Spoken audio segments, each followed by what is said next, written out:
Welcome again, everyone. Good morning, good afternoon, good evening, wherever you are. I'm Merve Tosun. I'm a researcher at the International Institute of Social History in Amsterdam, where I focus on slave trade and forced labor in early modern South and Southeast Asia. Thank you for joining us during today's roundtable, which is part of a series commemorating the brutal murder of 44 Bandanese leaders and the violent persecution and deportation of almost the entire Bandanese population in 1621. The aim of this series is to foster a global conversation from an interdisciplinary perspective about the history and heritage of the Banda Islands with experts from the Netherlands, Indonesia, and other parts of the world. As we all know, this year marks exactly 400 years since the VOC violently conquered the Banda Islands in pursuit of a monopoly on the nutmeg and maize trade. This was one of the most violent moments in Dutch colonial history, and to make sure that this year is marked by commemorative events in the Netherlands and on the Banda Islands, we brought together a working group, Banda 2021. And this series is one of the initiatives of this interdisciplinary working group. And I would like to take this moment to also shortly introduce and welcome the working group members, Joëlla van Donkersgoed, Beatrice Glow, Matthias van Rossum, Pepijn Brandon, Wim Manuhutu, and Nancy Yawa.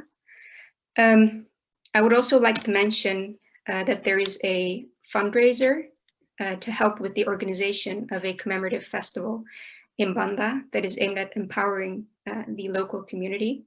So please consider donating to the GoFundMe for this festival. You can find the link on the website too, and hopefully my colleagues can share it in the chat as well.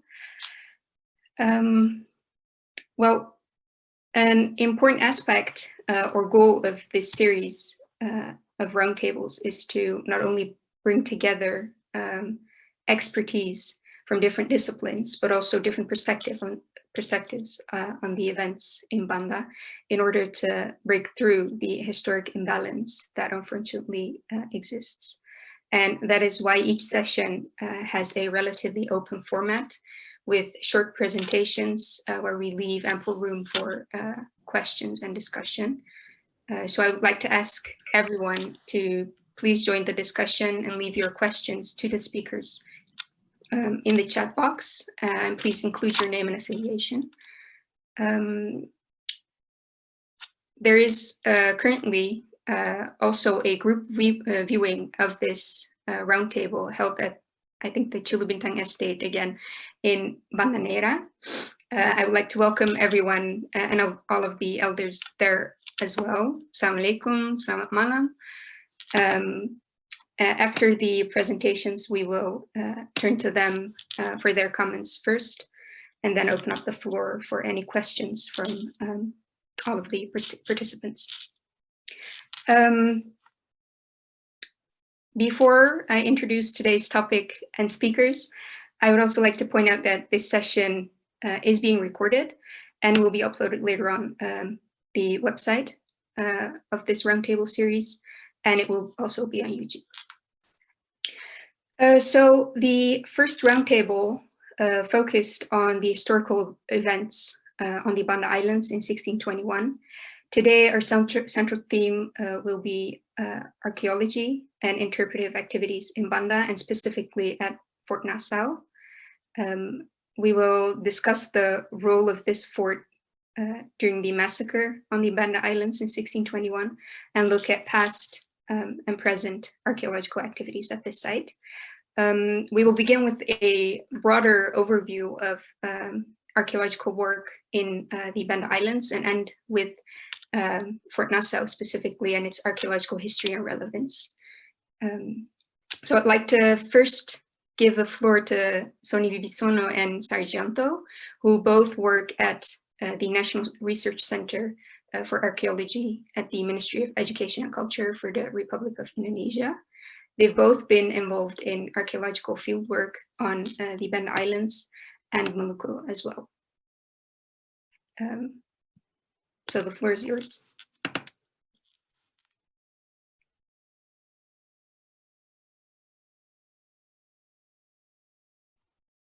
Wibisono?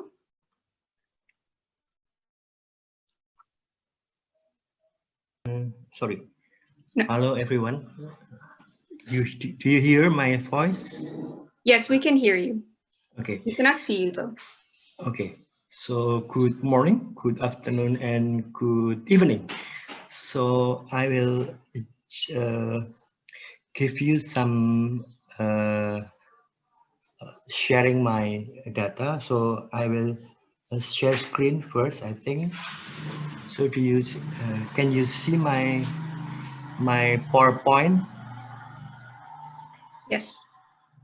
Okay, so that also thank you very much for inviting us in this roundtable session, and I'm really appreciate this of this kind of seminar. So actually, we already in Banda 10 years ago, so that I think I will remind it what we already done in Banda. First, I will talking rather general, and then Sarjiyanto will continue my speech, and then so I will. So the first, I think. First of all, I think the Banda Island is almost invisible in conventional map. I think very small if we compare to the ocean, the huge Banda Ocean. As Indonesia, I can say that I'm later late going to Banda. It's around 2019, but we have very a good experience because when we first time go to Banda, we had the storm, and we boarded in this wooden ship because there's no flight at all at that time, and then we boarding with Putri Ayu, they call the. Then we depart from Ambon, and then it actually should be 8 hours, but we take 24 hours. So in the dark night, we ship heavy waves. So that I think is very very much experience for us. So what I want to say is that it's not easy to go to Banda. Not only remote area, but this need to reliable navigation, calculation of the season. And this is know that Banda Island is exiled some of Indonesian movement leaders. So that this very special thing. So the Banda seems to be important to the destination of all the nation, I think. There's no doubt that the endemic nutmeg has the factor, I think. So I will continue so I will turn to start to giving a view of the topic of the genocide in Banda, which commemorate and the race in the discussion. So I consider this event is to be a very important point in time for the history of Banda. The most brutal conflict between residents of Banda and Europe at that time. Of course, there is no reason. Of course, there is reasons for both sides. How this heartbreaking incident could have happened, but I don't want to go detail. I think many historians have analyzed that. So that, however, there are several notes on this event that becoming the basis of our raising problem.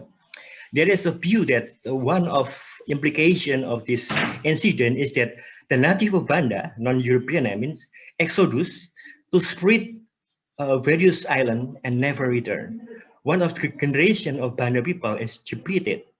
So there is a problem which we consider important to answer. Who were the inhabitant Banda before European arrived? So that is one of the archaeological problem in Banda. So and then Banda genocides also gave even that gave a clear enough picture of the situation at the time. In 1621, there was already Malay Malay Muslim colony who settled Orang Kaya in Banda. It is not known exactly where this colony come.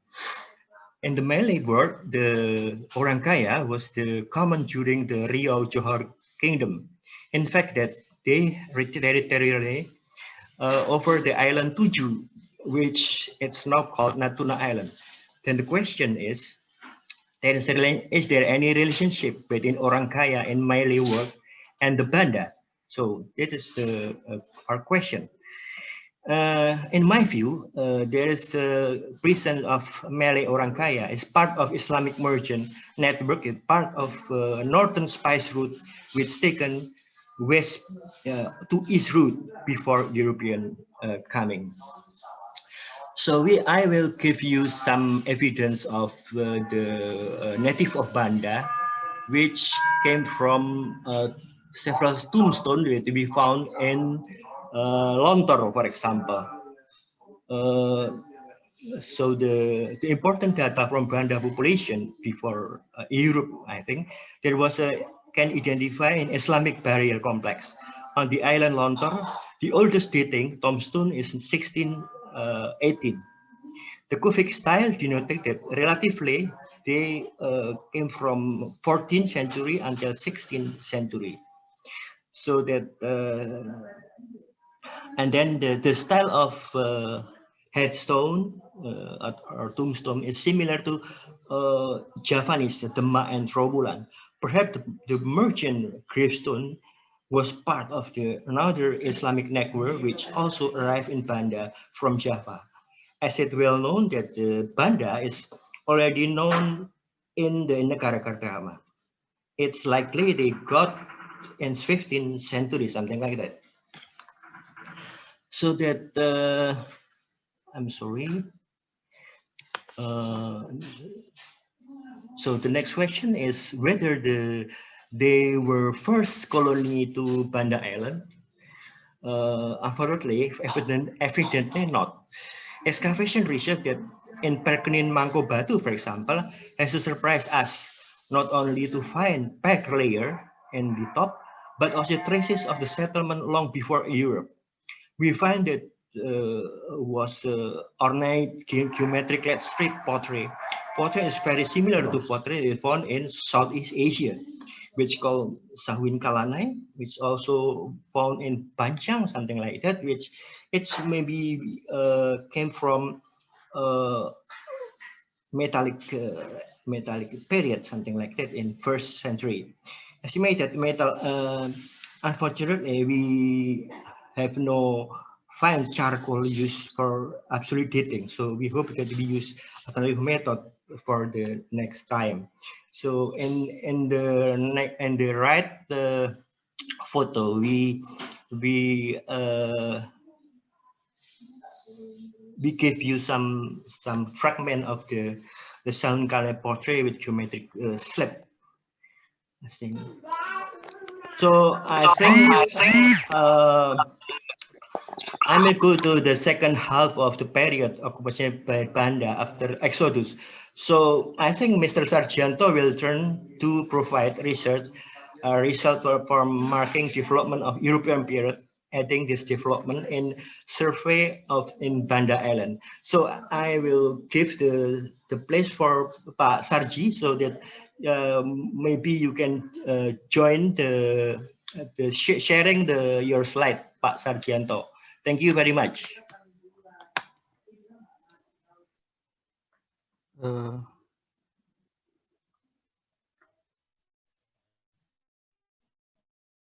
Baik, Pak Sonny, terima kasih.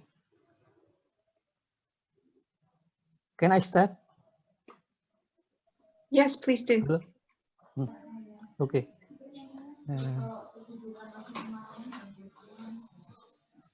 Good morning, good afternoon, and good evening, everybody. I want to share my PowerPoint.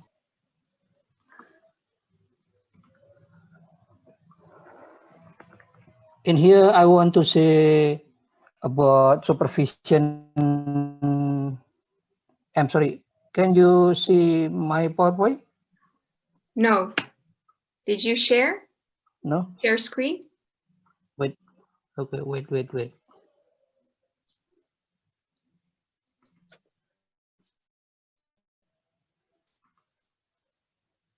If you share screen and open your PowerPoint, then we should be able to see it.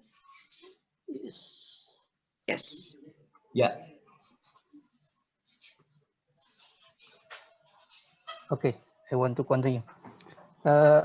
My title in presentation is supervision of nutmeg processing event of 1621 at Nassau.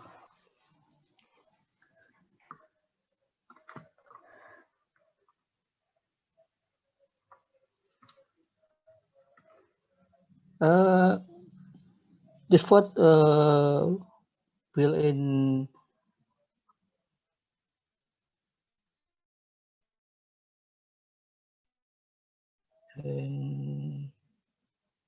by Portuguese, and they left for Ternate. What is the proof? The remaining structure is longitudinal and not parallel can be evident of past difference. This one is sample. There is structure, two structure, two longitudinal structure, but not parallel. And this gate of a layer in this structure. Okay, I want to continue. In city and 7 on the foundation of the ancient Portuguese fort, the Fort Nassau was built by the Dutch Admiral Verhoeven. In 1609, the Governor General of the VOC, Peter Bot, restored Fort Nassau. And on my age 21 at Banda Nassau, a number of the rich were massacred in Banda. In 1684, the residence of the governor and the chief of commerce built inside Fort Nassau was torn apart and the building were moved outside the fort.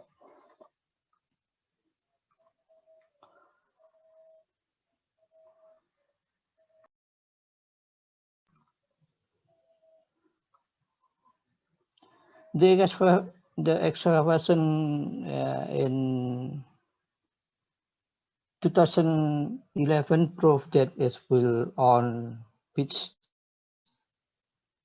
sent from the base of the excavation foundation. The foundation consists of a large mixture and of underseed coral wash and daily activities such as shell, scrap, pottery, fragment, ceramic fragment, and etc. Written numeral of the year in Fort Nassau.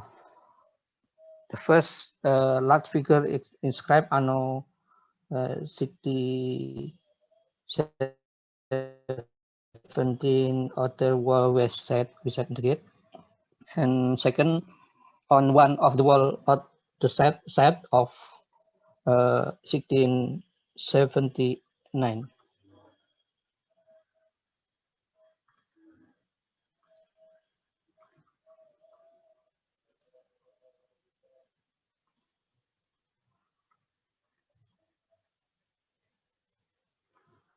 The disappearance of the north side of the fort. What was the cause of the damage and loss of the fortress wall on the back of Fort Nassau? British assault on 9 August 1810, German attack. Actually, Fort Nassau was still intact in 1868 and is thought to have been damaged by the eruption of Banda volcano around 1901. This one structure in here. So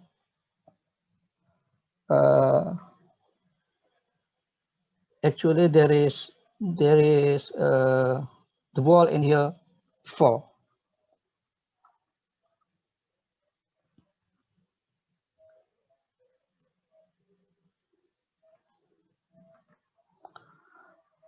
Sorry.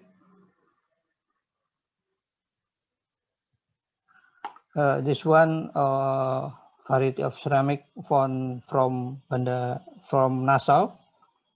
The chronology is this one. The peak of chronology about in 1920 century. We found two portrait fragment and stem of the station Radio Neira. This one is several artifacts from Nassau too, remaining Lancy Biota, building element iron, glass fragment, glass bottle, sagu mold, tobacco pipe fragment, and etc.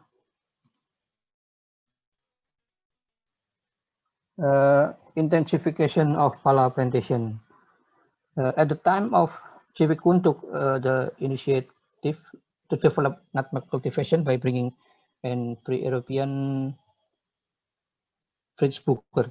The Fritz Booker got a large plot of land called a perk, and the owner was called Perkener. The Perkener status as a Linman tenant, and the company as a Linher landlord.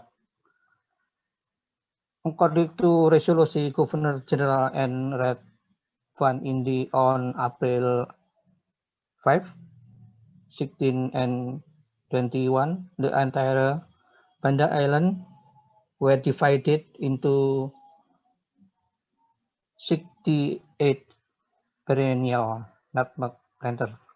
The detail are 3 pieces in Neira, 34 in Lontor, and 31 in I.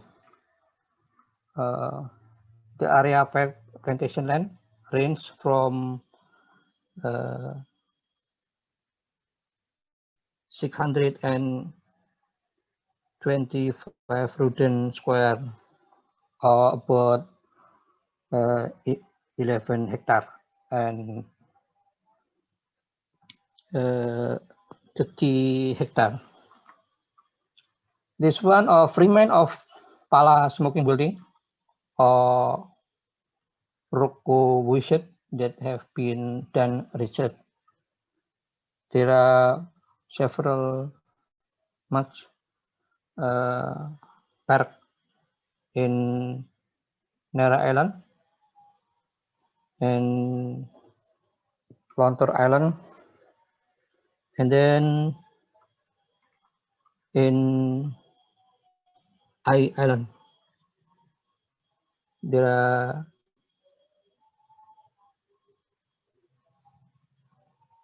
six park. There are 27 out of about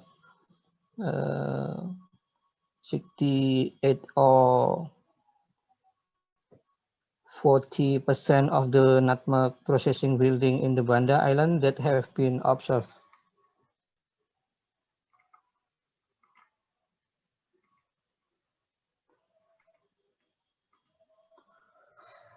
Fortresses were built to protect plantation asset too. So there are in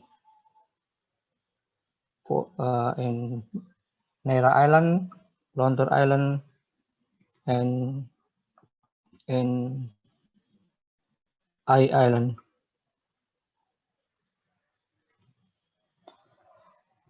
Supervision activities.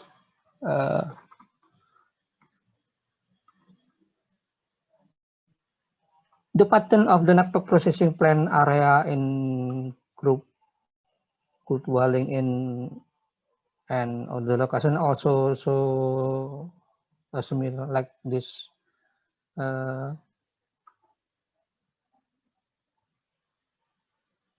After picking nutmeg, depositing, waking, stripping, fruit skin, sorting, drying, fumigating inside the factory area, worker to be able to access to area. Past the truck, a special door, generally on the back outside that lead to plantation. The main door is intended for owner or worker with higher position. This means limited access or traffic of people in and out to facilitate supervision. This one sample for circulation of people. This one main gate, and in here small gate for workers and slaver. This one illustration, just illustration.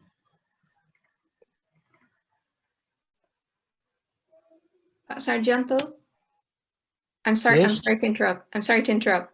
But is it possible to finish your presentation in 2 minutes? Because we're trying to keep the presentations short to leave a lot more time for discussion. Is that okay? Okay. Okay. Thank you. Okay. Thank you.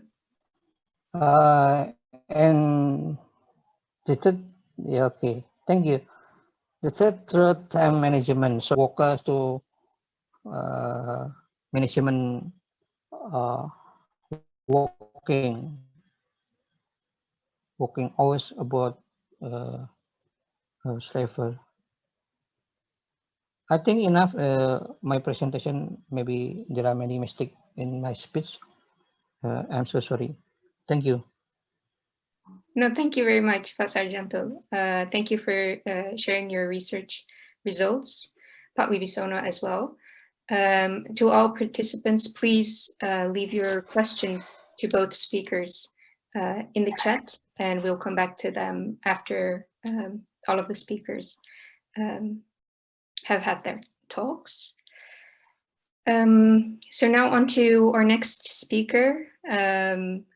We have Peter Lape, who has also done extensive archaeological field work on the Banda Islands, and he teaches at the Department of Archaeology at the University of Washington, and is also curator of archaeology at the Burke Museum. Peter. Thank you very much. Good morning, everyone. It's morning in Seattle, Washington. And good afternoon and evening to everyone. I want to thank the working group for the invitation to speak today and for this incredible series, which has been really great. I really enjoyed the last one from the historians and looking forward to the next one as well. Hello to all my friends here, especially my friends in Banda. I miss you all and hope to visit soon. So I'm going to talk very briefly, I think building on Sonny and Sarjiyanto's presentation about archaeology in Banda and some of the work that I have done with many partners over many years. And I think to give an overview of archaeology. It gives us a chance to explore times from when we don't have historic or written documents. So archaeological research allows us to dive deep into the past and get a sense of kind of the long-term changes that were affecting people in Banda. It also gives us access to people who maybe were not recorded by historians or people writing documents, including many people who lived in Banda, who were not writing in the languages or in documents that got preserved in archives. So it's a way to access the lives of these many people whose stories are important, especially when we commemorate this massacre 400 years ago. So I'm going to share my screen here.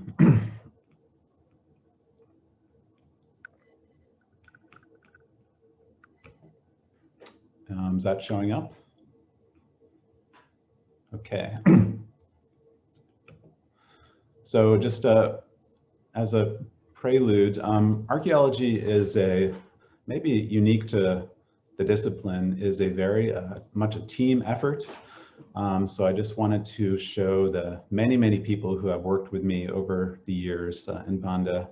And actually these photos don't even capture all the people, but at least some of them. I think a few of them are online tonight. So I had major periods of research in 1997 and 98 when I was doing my dissertation for my PhD. And then I came back for the first time after the Maluku crisis in 2007, and then again in 2009. And one thing I really want to emphasize is that so many people in Banda participated in this research. I especially want to call out the many students from SMA 1 Banda Neira, the high school in Banda, whose students participated in various aspects. But we had kids of all ages joining in, and sometimes just watching and sometimes joining in excavations. So this is very much a community effort, and none of this could have happened without the incredible participation of people in Banda. So I want to discuss, I guess, three themes today, and you might think of them as almost characters in a story. So I want to think about Nutmeg, or Pala, an important character in the story. We wouldn't be here without Nutmeg today, and Banda would probably not have its place in history if it wasn't for this one particular tree.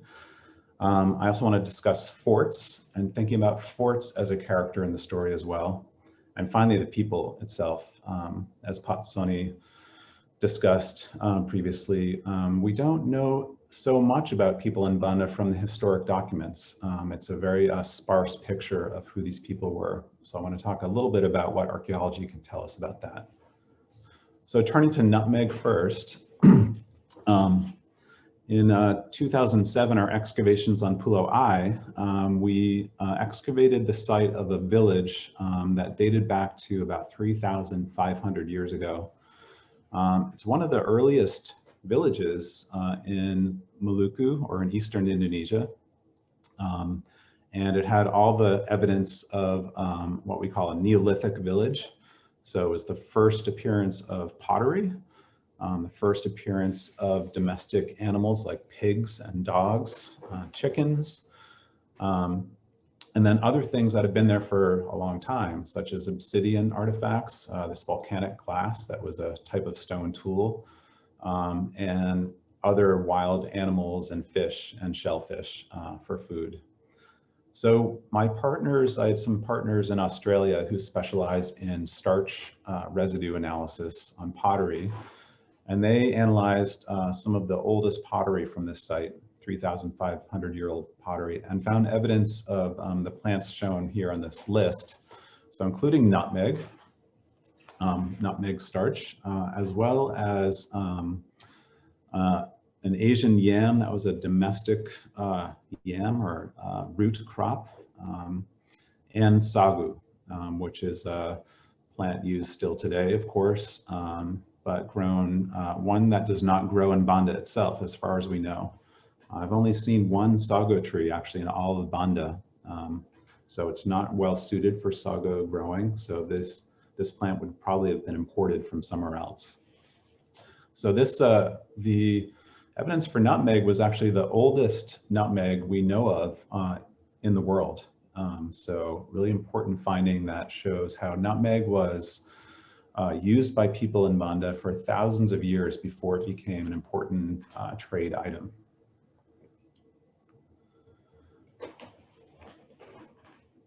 So if we turn now to forts, I want to talk a little bit about the history of conflict in Banda. So the first Dutch visitors to the islands in the late 1590s recorded actually conflict between villages. In the upper image there, the two men pointing swords at each other. This is from a battle described in that document between the village of Lape, which is probably where the current Lautaka is, or current Kampung, and the village of Neira. So this was described in fairly good detail, the reasons behind this conflict and what happened. And we have this image here as well. It's a fascinating image showing some of the traditional weapons that may have been used. And then if we turn to the map down below, this is one of the earliest maps we have of Banda. I'm going to turn into a detail of that map. And here I might disagree with the previous speakers about the origins of Fort Nassau. You can notice here, you can see this wall that surrounds the village of Neira here. I believe this wall was in place actually before the Portuguese arrived. And it falls into a tradition of walled villages or walling around that we see actually all over Maluku,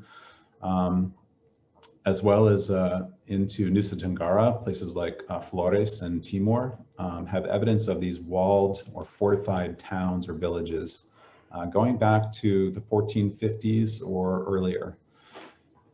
So I've done some research in Timor and been dating these walled villages around Indonesia. And there is some discussion about whether these were a result of Europeans' arrival and the changes in economy and society that happened, or did they predate that? But I believe that they tend to predate the first arrival of Portuguese. So we did some excavations around these as well and found, so in the upper left, this is a map of Neira town, seeing Fort Nassau here.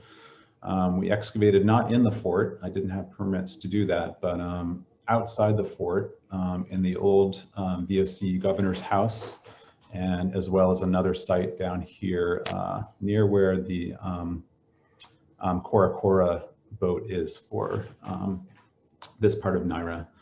And in both cases, we found evidence of these walls. They'd been knocked over, it looked like by tsunamis, based on the sand and shell we found around them.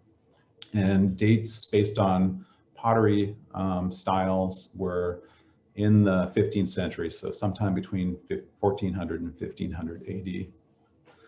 We also found a very large wall at Pantai Malole, so this is probably the site of the village of Labataka, so just near what is today Lautaka. This wall was 3 meters high. It extended under the ground 3 meters deep, so quite an extensive and large wall that ran around the seaward side of this very large town. Okay, turning now to people. Some of my research was not focused on the very first people in Banda. We did find evidence of this. And so we currently have some of the earliest dates for human arrival in Banda from a rock shelter out here on Pulau I. So we called it, the site is PA11 or PA11. And there's a photo of that rock shelter just before we started excavations in 2009. And here we have evidence for people 7,500 years ago. So this is currently the earliest date for humans in Banda, in the Banda Islands. It's probable that there are earlier sites as well. We just have not found them yet.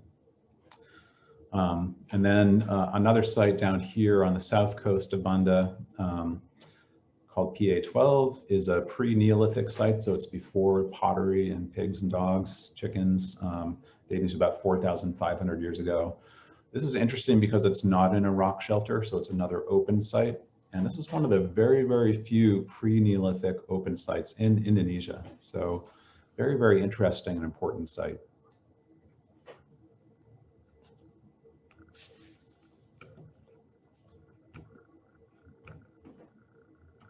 There we go. So a lot of our evidence from archaeology points towards trade. And I want to talk about this in relation to the massacre because it provides an important understanding of how people were connected to other parts of Maluku and Indonesia leading up to the 1621 event, and as well as where did those people go, the refugees who left Banda as a result of that massacre, where did they end up going? So the artifacts from archaeology can tell us something about that, the trade networks that were in place in the years before that massacre. So I mentioned, I don't know if I mentioned this, but a chert is a type of stone that's made into stone tools. On the bottom left of your screen, there's a piece of this that we collected at the Neolithic site in Pulau I. This also shows up in that earliest site in the rock shelter. This type of chert does not occur on the Banda Islands, and the nearest source of this kind of chert, this red chert, is Seram, so East Seram. I mentioned the sago as well, and East Seram is also a major source for sago still today. Not the only one, but a major production area for sago. It's also the closest large island to the Banda Islands, and a fairly easy place, relatively easy place to get to by boat. We've also analyzed the pottery and pig bone using chemical and trace element analysis, as well as isotope analysis. And we're working on this now, but both pigs and pots were trade items and moved around Maluku extensively and connected people in Banda to many, many places in Maluku. Now, we look to the linguistic evidence or language evidence. I think the last session we heard some discussion of Banda Eli and Banda Elat in the K Islands and how people there still speak the old Banda language, which has mostly disappeared from Banda itself, but is maintained on these two places. But if we analyze this Old Bandanese language, it's actually most closely related to the languages of East Seram and Seram Laut and Goram, languages that are spoken there today. So these languages show some evidence that people in Banda were closely linked to this part of East Seram and Goram as well. I spent some time with my friend Pat Laade, who's passed away now sadly, and his ship, the Orang Datang, which is actually named after a park on Banda Besar. It's a ship that he built by himself using trees that he cut down himself from the forest of Banda Besar. And I spent a week on his ship in 1998, traveling from Banda to Seram to buy sago. And trade. He brought a load of cigarettes and buckets to trade for sago lempeng, so the little sago cakes to bring back to Banda to sell in the market. It was a fascinating insight into how trade works on sailing vessels and Patla Ade's relationship with the people in the villages of Seram and how he conducted his trade.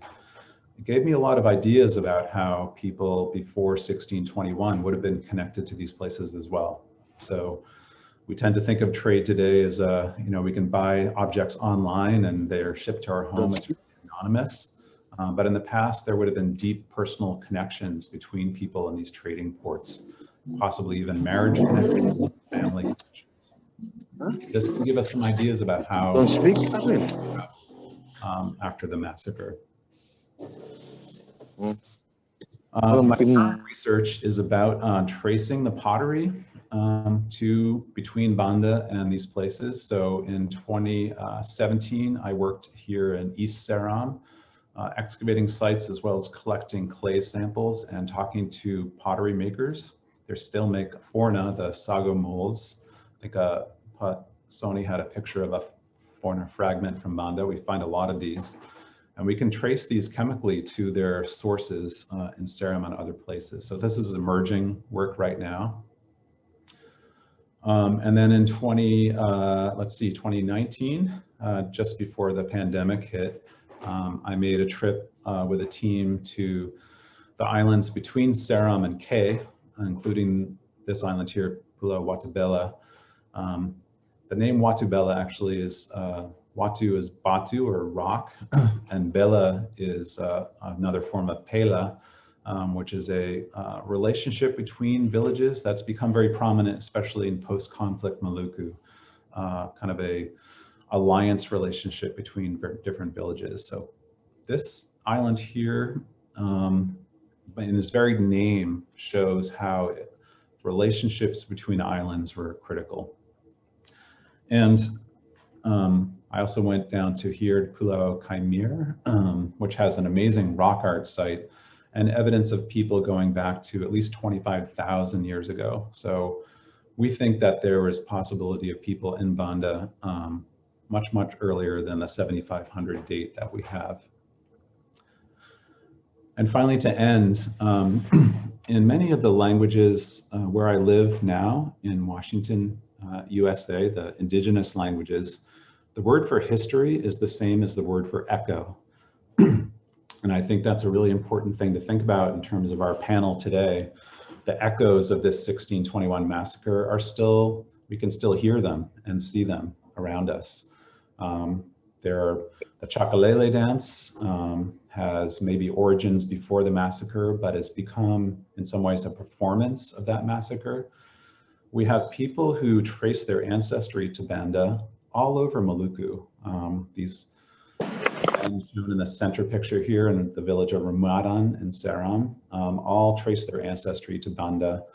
They have sacred sand that they say comes from a beach on Banda, and although they rarely get to travel to Banda, in their daily lives, they trace their connection back to their homeland of Banda.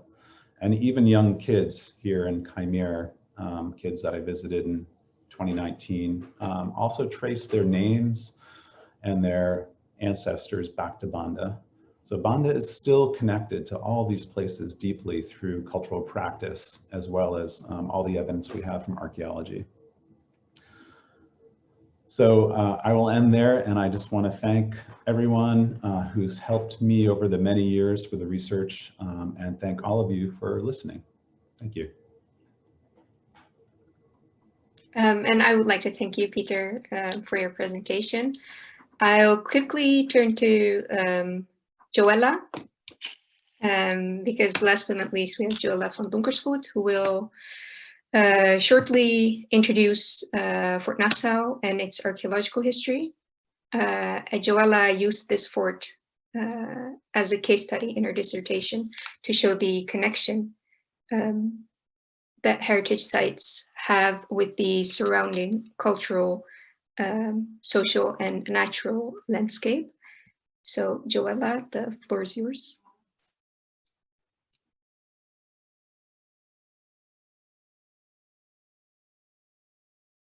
I unmute myself. Thank you so much for the introduction. Thank you, Peter Lape and Wibisono and Sarjiyanto for the excellent presentations that I will have to follow.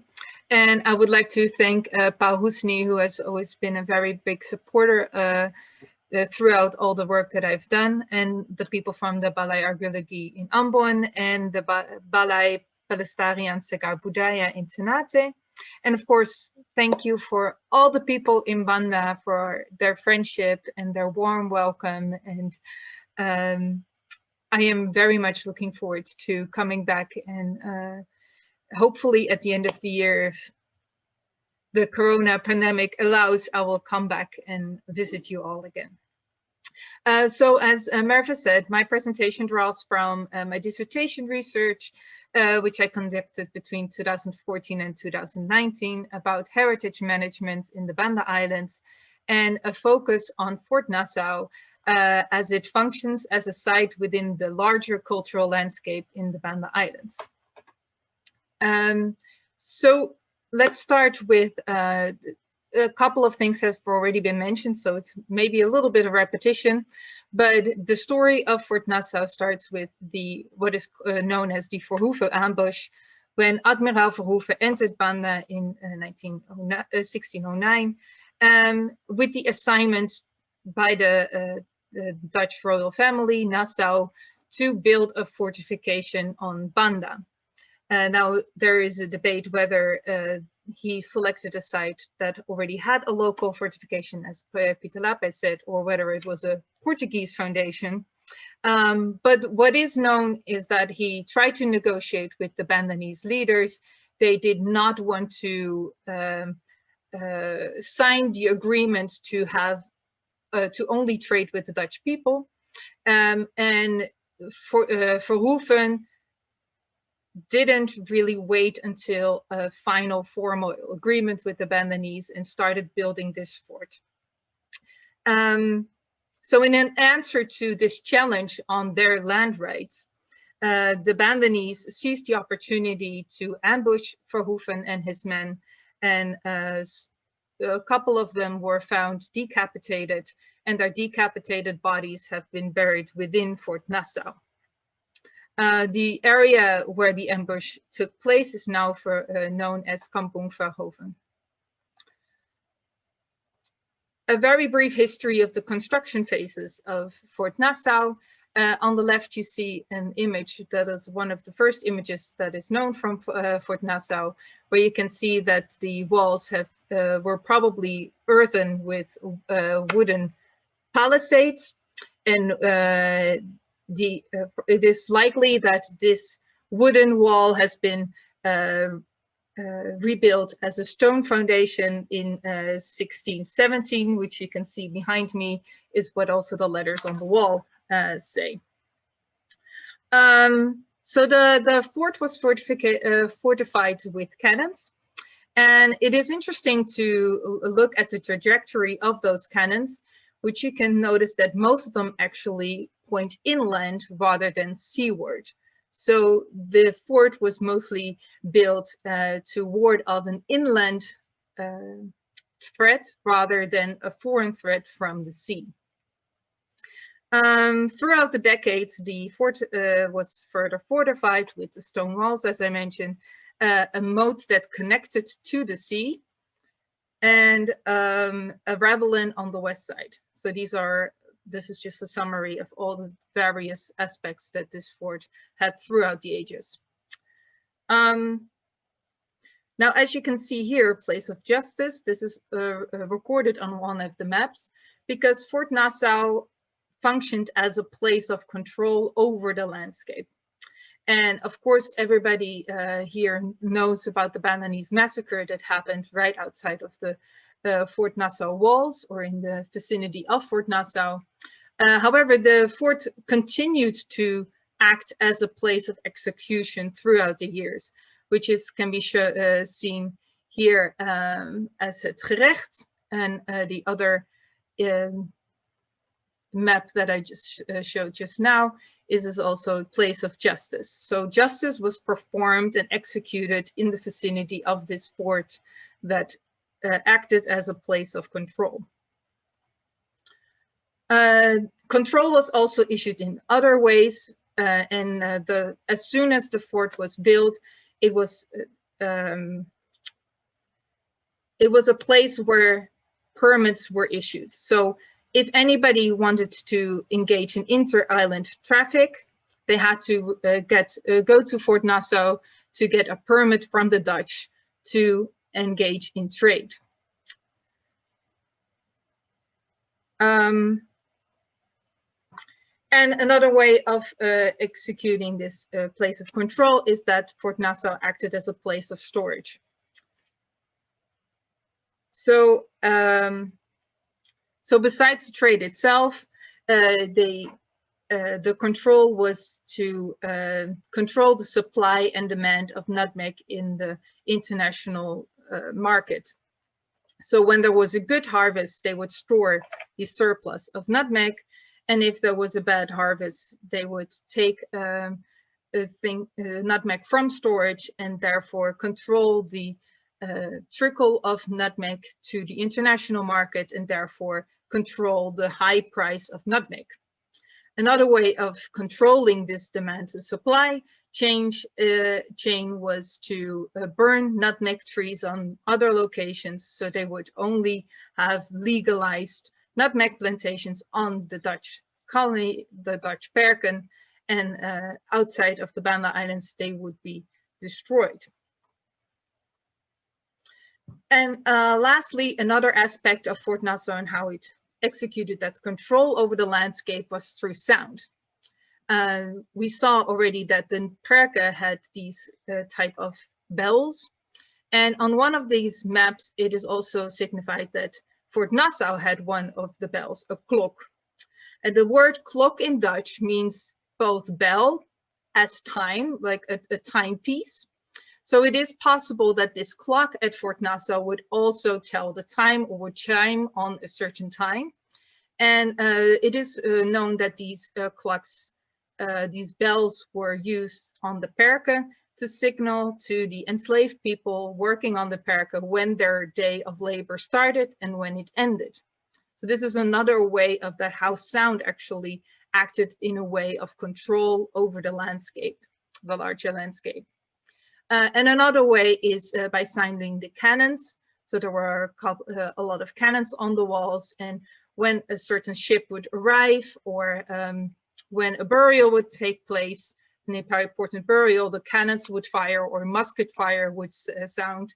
And because Fort Nassau is next to the bay, the sound really reverberates over the water and would also have been heard on Banda Bezar.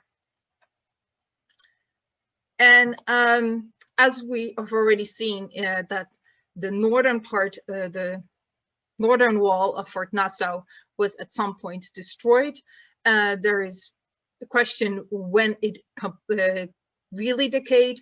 It is known that the English bombed Fort Nassau from Belgica in 1810. But probably these walls have been restored afterwards because we have pictures that the wall was intact again, and that maybe a new phase of destruction was during the Second World War, when the Japanese bombed the radio antenna that you can see on the picture on the right that was placed in Fort Nassau. And in order to avoid more bombings by the Japanese, the local Bandanese actually tore down the radio antenna, and then the bombings stopped. As we have seen, Fort Nassau then, it came in a stage of decay. A lot of plants, vegetation took over, and the northern part of Fort Nassau was gone, and it was starting to crumble. However, the memory of Fort Nassau stayed alive. And the story of Fort Nassau was shown through the information sign that you can see here, which tells about the heroic local heroes of the Bandanese massacre who stood up against the Dutch and fought for the land rights of the Banda Islands and the right to trade in nutmeg. And of course, it also has still a spiritual presence. On the image on the right, you can see an old well. And according to the oral history, the Bandanese leaders were allowed to perform voodoo. So they were allowed to wash themselves before they were killed. This is something that is not recorded by the Dutch. However, of course, this is a very important part of local oral history. And whether this happened at this particular well or at the well next to Chilo Bintang is a matter of debate. However, this well is also known by the local people as the Portuguese well. So it is an old well that is next to Fort Nassau. Moreover, the people that live near Fort Nassau, they say that they can hear the sounds of the clinking of the chains of the Bandanese people from this particular well, and that the spirits of the people that that were executed at Fort Nassau still roam around Fort Nassau.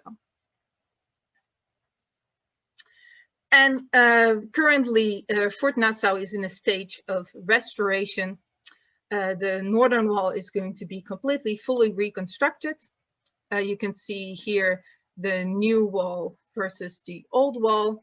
The wall has been already made accessible in a more safe way through new staircases up the walls, so visitors can walk over the walls now. And I'm looking forward to hearing all of your responses, and especially the view from the Bandanese people at ABBA. They've been talking a lot about the restoration of Fort Nassau and its importance and what the Bandanese people want with this site. So I'm very much looking forward to hearing their view as well tonight. Thank you so much. Thank you, Joëlla, for your presentation. And thank you for the nice bridge to our correspondent in Banda, to Abba. I think before I give the word to Abba, I think what these presentations show is the ongoing significance of nutmeg, of course, throughout Bandanese history, as pottery findings amongst others show. And of course, the significance of 1621 and Fort Nassau in collective memory and in daily life, really, to this day.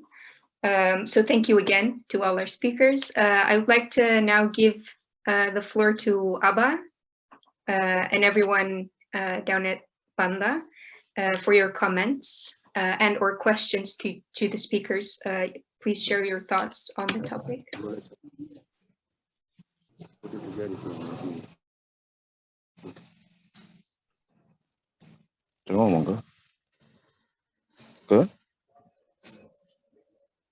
Hello. Hello. Hello. Hello. Yes. Good evening and good evening, everybody. So we are now in Banda already almost 11 o'clock in the midnight, but we are still wake up because it's very important for us to know about what the story about the island, especially for Nassau at the time. So I want to talk as presentation of the Bandanese people. So we are now some of the few Bandanese people who are coming at Silu Bintang. So we are close by at the Nassau fort, maybe let's say 10 meters. So in the left side of the east of the bastion, they still rebuild. So you can imagine how it has very go on story. And then we want to make update information about what's going on right now with the Nassau fort. In the least of 5 years, the government of Jakarta, they're coming to rebuild again the fort of Nassau to make completely a good form. Yeah, and then as you know that in between the 17th and 18th years century, the bastion on the north side is the collapse. It was happened many times, the earthquake at the time. Yeah, and the eruption of the Gunung Api and then the very strong earthquake. So most of the building of the Nassau is the collapse, and then it's very shade. It's not good condition anymore. But now we are thanks a lot for the government of Indonesia, as BPCB, they're coming to help us. For us, it's very good things to see what look like the Nassau will be completely finished. And then now there are few of the workers, they're digging to find the new foundation to make the right side of the bastion at the north side already done, but the left side is almost, they're still starting around maybe a month ago. Yeah, a month ago. So I want to tell to everybody now who are participate. So thank you for joining the meeting tonight. So we are very Bandanese people, like very much. And then from the Peter Lab who are explained, or also with the Joëlla, we are very happy that we are, before we don't know about all the story about that one. And then as that we want to ceremonial also 400 years for the massacre of the Bandanese people. So we are young generation and people from Bandanese, make it 2 days ago, one of the other consult. So we want to keep the Banda be protect by the Bandanese people, and then as you know that now the Banda Island is very interest for all the people in Jakarta. They want to make kind of the tourism, develop also fishery, and then the big problem is about the historical building will be, they don't know how to make it. So this is the adat consult want to work together with the government to make how the Banda look like a Bandanese Banda. Yeah. So we are like a consult. So this is, we want to update about information what happened now in Banda Neira. So I hope with the ceremonial, we can work together for the young generation to open the new chapter of the history of the Banda, and also for Dutch people we work together for the young generation want to know about the history. And then one thing for everybody know that there's one cemetery close by the Nassau fort who are their body or their throw away for the our ancestor body, now not good condition. So we are discussed with the government. It will be make a new object of the sacral place for us to digging again the well to make all the monument. So people it be make a strong history for the Bandanese people to remember about at the time. Yeah, I think that for clear for a while I can tell you about what happened in Banda right now. So I want to thanks for everybody want to make this roundtable series anymore. We're still going on, and then we're looking forward to see everybody to the Banda Island to make ceremonial for 100 years. Thank you very much. Yeah. Thank you, Abba. Thank you for updating us on what's happening around the fort and in Banda. Do any of our speakers want to react or add on to that? I saw Sabtu in the K Island. He's sitting with some of the indigenous Bandanese. Would like to hear some story from there. Probably their descendant pass the story to their young generation, because we are the young Bandanese generation. We know a little bit about the massacre around the Fort Nassau.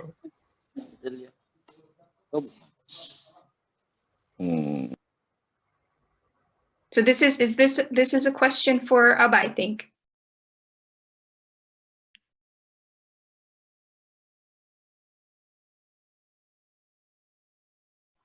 I believe Pa Sabtu Ahoyrat is again present today, and he is sitting with Orang Adat from K.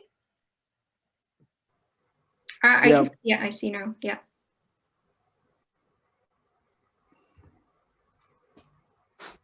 Hello.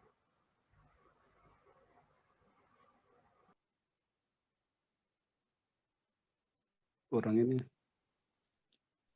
We can hear you. Yeah. Hello, Sabtu. Yeah. I am. Yeah. Sorry for joining.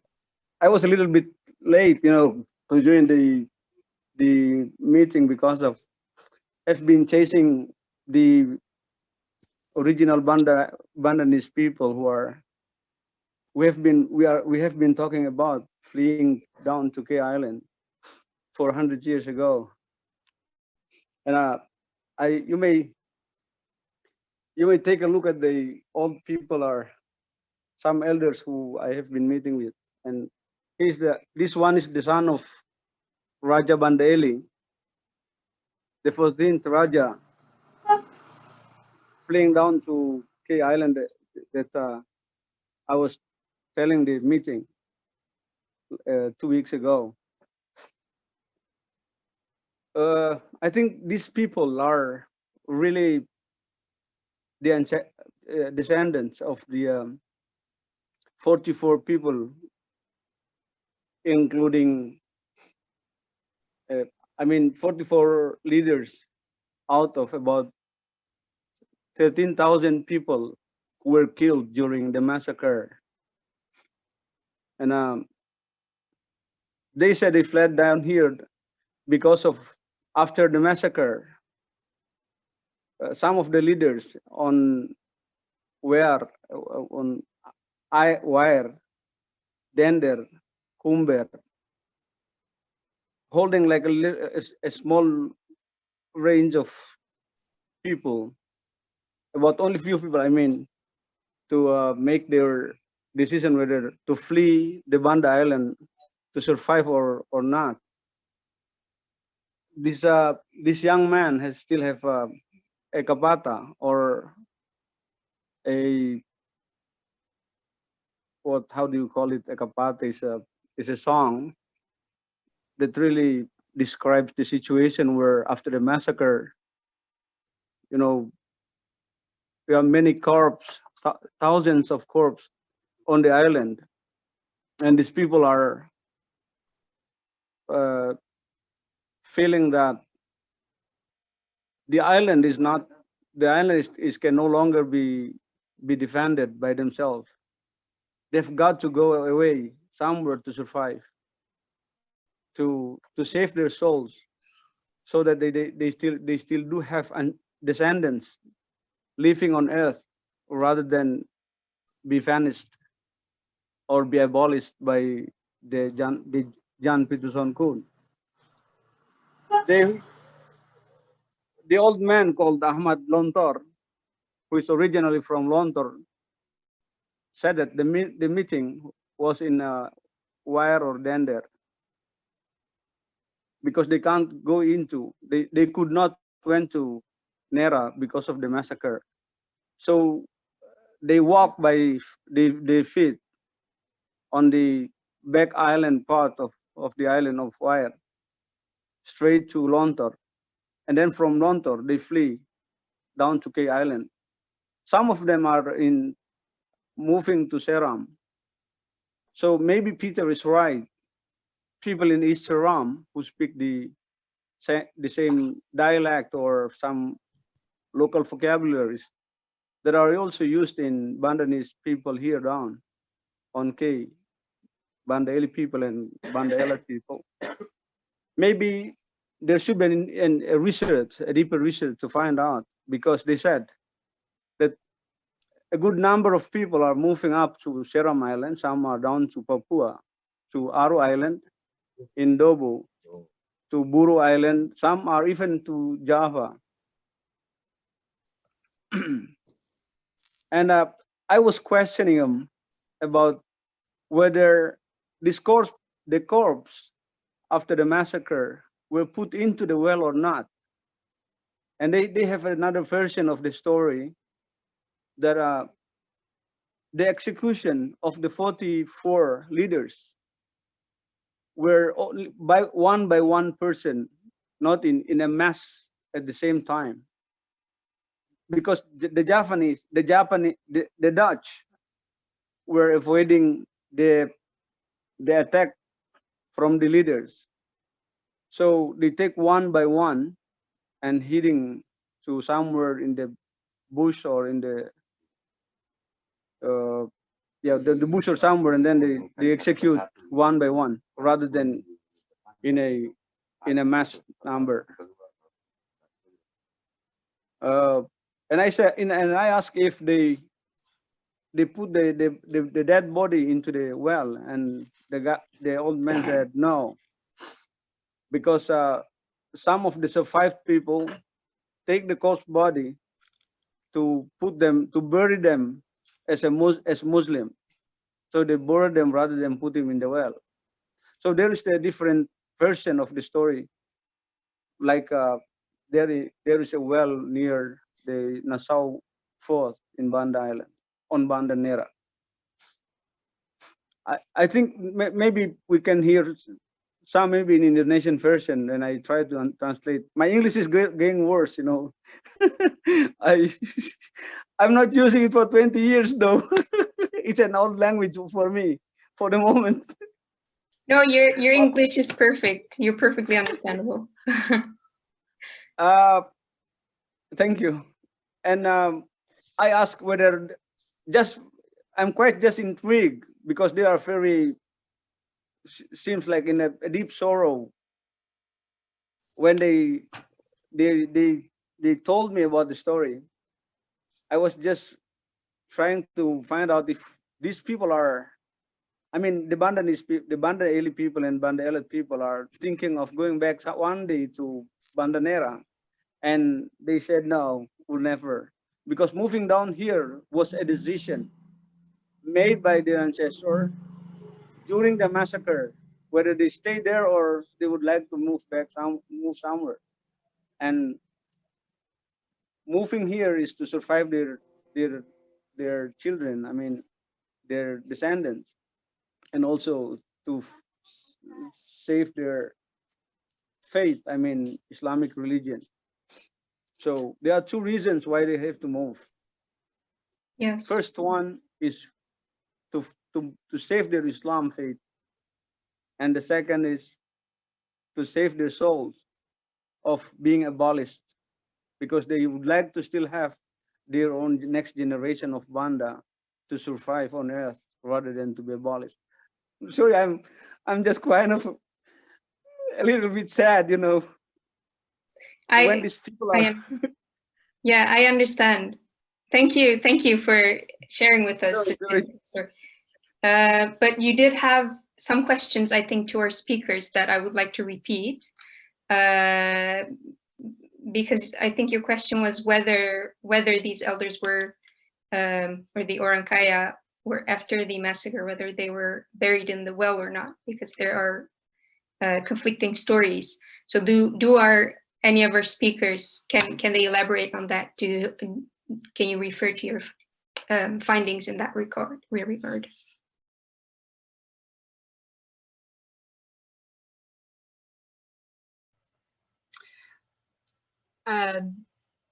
I cannot answer that question, but I can say that the wells are a very important part of the importance of Fort Nassau for the Bandanese people, both the diaspora and the people on Banda. And something that I was told also when I was interviewing the Raja from Banda Eli is that he mentioned that they used guna for the well to poison the water for the Banda for the Dutch people. So there was also, the wells were also used by the local people to fight the Dutch. And I'm not sure if that is also this well or another well. There's also a well inside of Fort Nassau. But Abba mentioned that they want to excavate the old well. So they want to restore it. So maybe when the excavation is done, some traces will be found about what happened with that particular well next to Fort Nassau. Merve, may I briefly add something? Yes, I was scrolling. I'm scrolling through the chat to get your questions, and I saw your question, Tristan. If you could quickly pose your question, I think, to Peter Lape.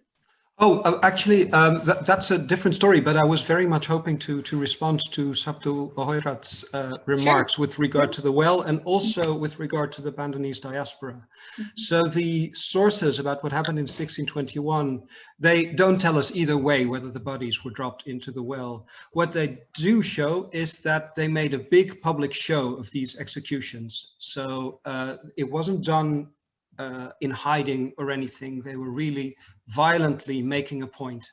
So these executions happened in quick succession and for everyone to see. With regard to the diaspora, this is a very interesting point, and it also connects to Peter Lape's presentation, because from Dutch sources, so Koen writes very few got away, and other Dutch sources show that that is pertinently not the case. Other Dutch sources show that as many as 1,500 refugees arrived on southern Seram in the wake of 1621. Of course, we know that a lot more ended up on the Kei Islands. We know that a lot of the people from Seram were later taken away by Makassar ships and ended up in Makassar. And they weren't just sitting idly by. These Bandanese refugees were making alliances they were staging raids from southern Ceram on the Banda Islands. This also is relevant to the forts there, because there were, of course, European competitors, but also Bandanese and their Maluku allies who were trying to get the islands back, or at least make life as miserable as possible for the Dutch who had taken their islands.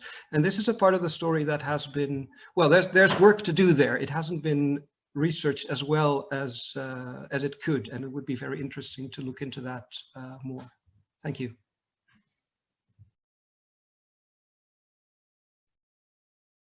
Thank you, Tristan, for joining in. I actually want to also move on to a question from Amalia Pulungan.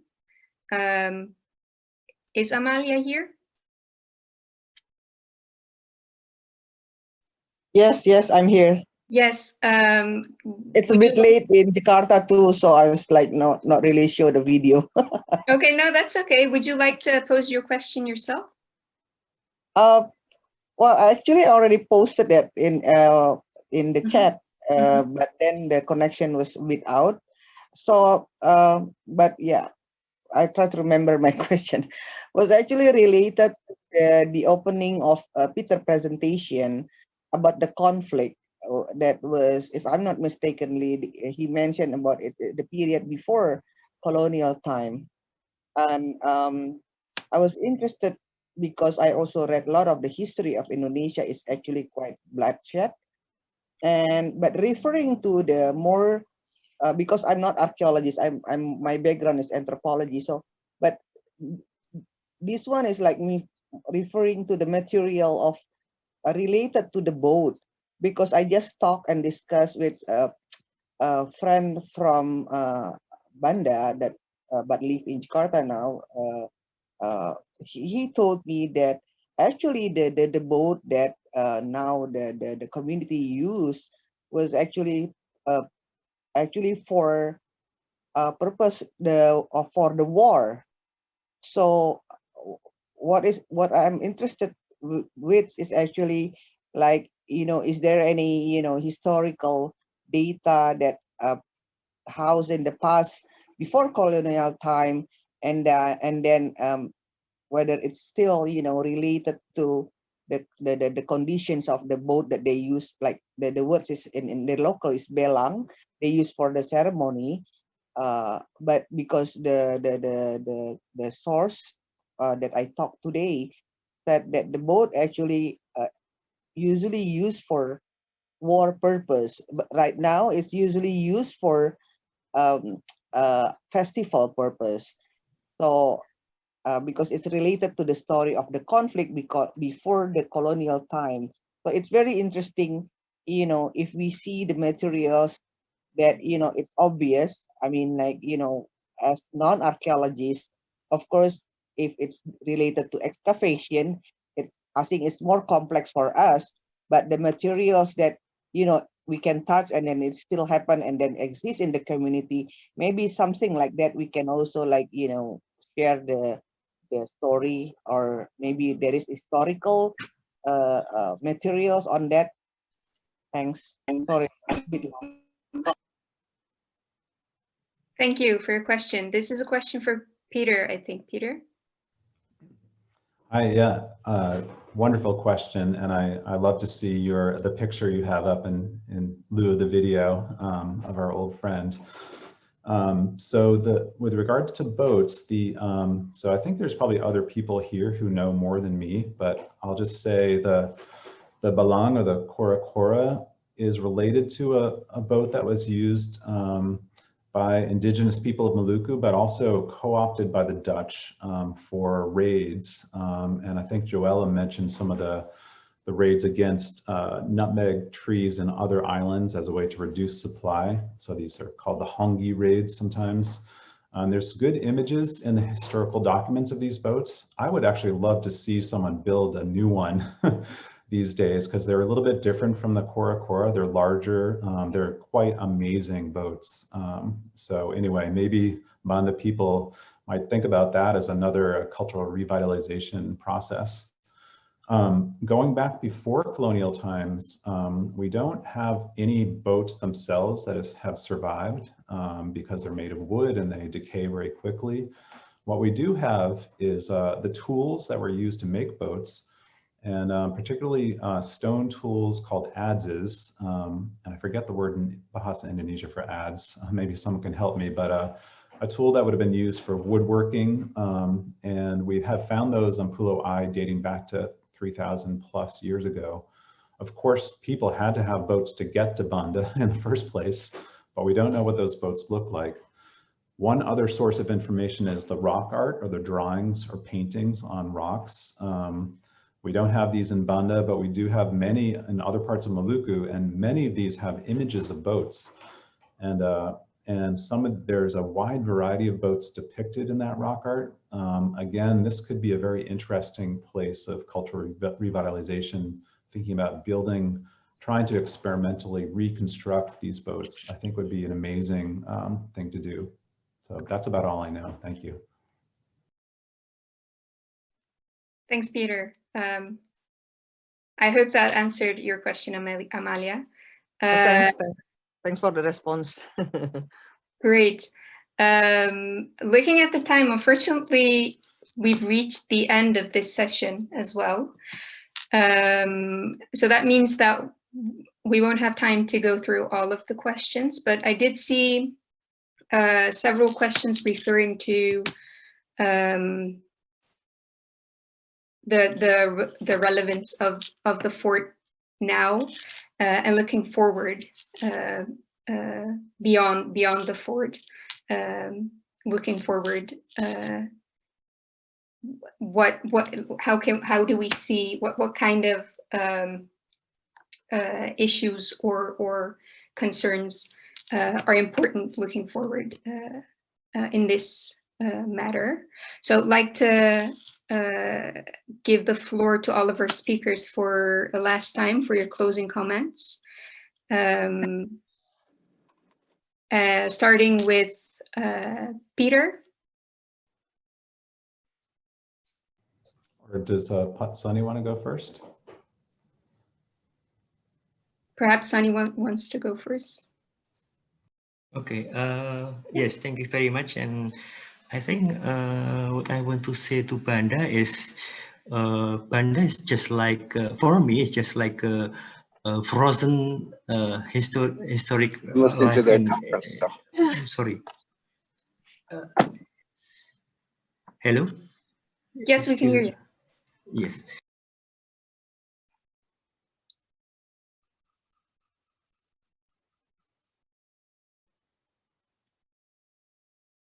You're muted again, I think.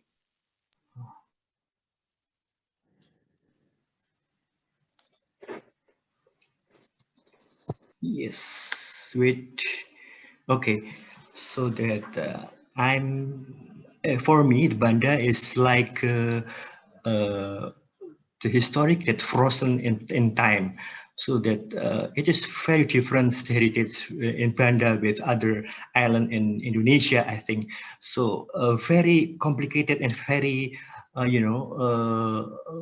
original and very integrated, all of these heritage in Banda.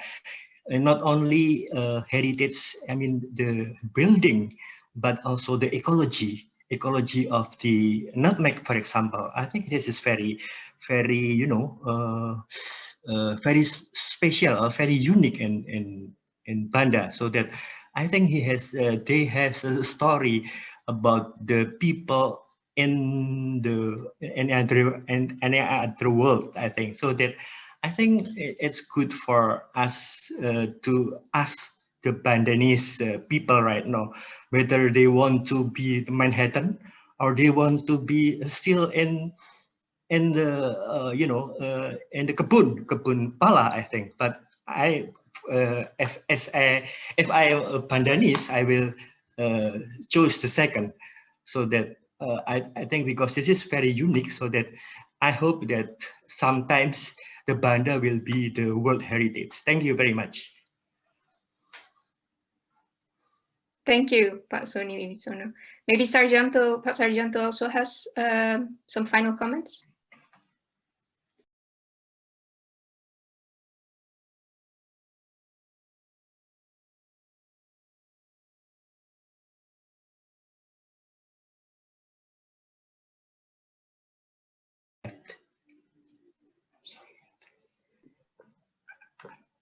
Pa Sarjiyanto, you're muted.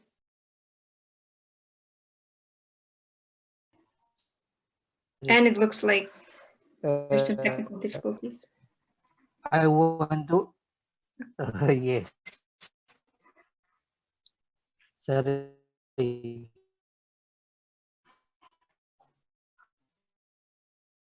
A question from Brendan. There are many and small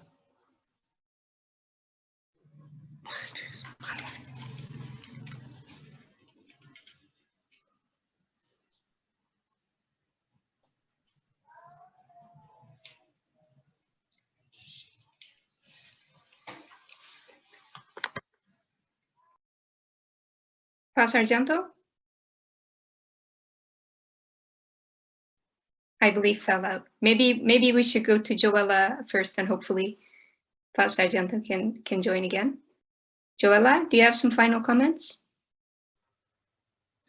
Well, my final comment will be a very quick answer to one of the questions in the chat by Sven, who mentioned that we should, that actually by focusing this session on Fort Nassau, we're already angling towards a colonial history, a colonial perspective, because it's a colonial building.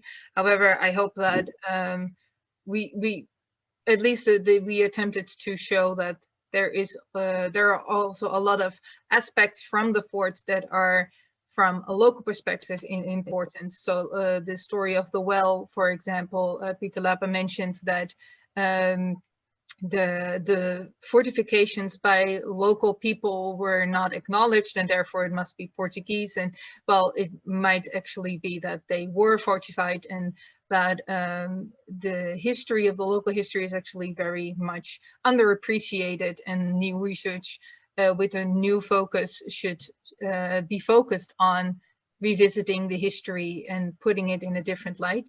And I think the interesting thing about the restoration of Fort Nassau is also how it is put into a context of celebrating the martyrdom of the local Bandanese leaders. And it's not so much a celebration of Dutch colonial past as it is showing the fierce struggle the Bandanese had in order to show that they really wanted to fight for their land. And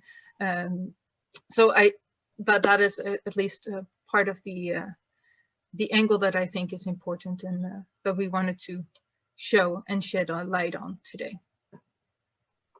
Thank you, Joëlla. I think those are wonderful closing comments for this session as well. I believe I really have to close now. We're over time. I would like to thank all of our speakers again. Pa Wibisono, Pa Sarjiyanto, Peter Lape, and Joëlla van Donkersgoed. Thank you all for your presentations, and thank you, Abba, as well, for joining in today as well. Thank you to all of the participants for an interesting discussion. That was it for today. Please join us during our next session as well on Bandanese cultural heritage on April 8th. Thank you. Bedankt, terima kasih, and please have a wonderful rest of your day.